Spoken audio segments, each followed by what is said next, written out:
The G7 leaders are pledging to support Ukraine for, quote, as long as it takes. It could be quite a long time. The announcement follows a virtual call with Ukrainian President Volodymyr Zelenskyy that happened earlier today. And Zelenskyy spoke with the world's leaders and asked for more military hardware. This was at the G7 summit in Germany. And the request is a ramp up of what they're already providing in support for his country as it continues to get hit, including today and this evening, by Russian attacks. He also stressed the importance of ending the war with Russia by the end of 2022, although it could drag on much longer than that. Joining us now for more on all of this is Christof Lang. He's a senior political correspondent at RTL News. That's in Germany. Christof, thank you very much for joining us. All right, so we heard from Ukrainian President Volodymyr Zelenskyy that this war needs to be done by the end of the year. You can schedule a lot of things in this life, but the end of a war is a tough one. What do you make of that goal, and is what's happening there with the G7 leaders likely to speed the conclusion of this conflict?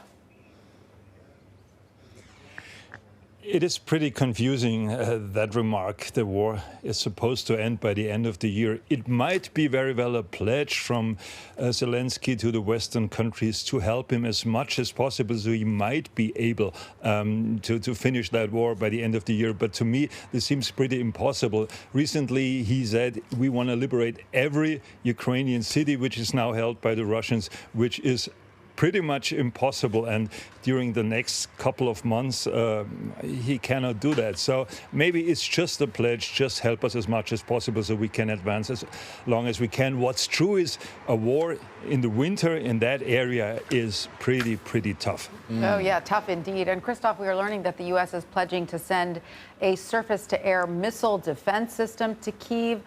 How are the other G7 nations planning to back Ukraine? Are they sending any military hardware?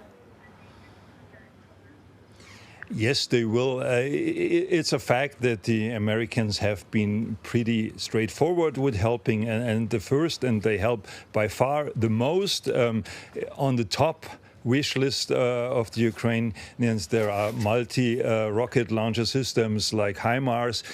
America's providing that, Great Britain as well, Germany also. The American systems partly are already operating in the Ukraine. Ukraine wants much more. They need like anti-aircraft rockets, like anti-rocket protection. The hit today in the Ukrainian city of Kremenchuk shows why the shopping mall was hit. People were killed, and this is pretty far away from the actual front line in the east of the country. So Ukraine wants a lot, and they want also tanks. The American Abrams would be gladly taken, the German Leopard as well, but that's probably not going to happen. That's what he would hear here at the summit, not officially, but between the lines.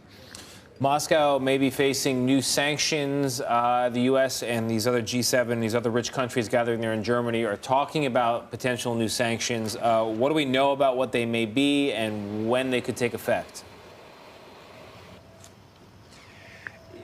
It's not a revolution. There will be more sanctions, but it just adds up to the pressure they want to put on Vladimir Putin. And it was also, of course, a signal towards President Zelenskyy from Ukraine. What they're doing is now there are extra tariffs on Russian goods. And maybe the most important part is they want to make it even harder for the Russian military sector to get what they need in terms of material and such to replace the weapons which they're losing during that war. That works in a way, but I think more important than these extra sanctions which have been agreed on here at the summit is the signal of unity. Very important also the unity between Joe Biden and Olaf Scholz, between United States and Germany. Germany was the host. This is really something which Vladimir Putin will hear. What is, Christof, since you're there in Germany and you cover the war in Ukraine from Germany, I'm curious, are the German peoples, the German public in support of Germany's support for Ukraine, or is there discontent, unhappiness because of the effects on, I don't know, fuel prices or any other negative blowback that might come from this conflict in Ukraine?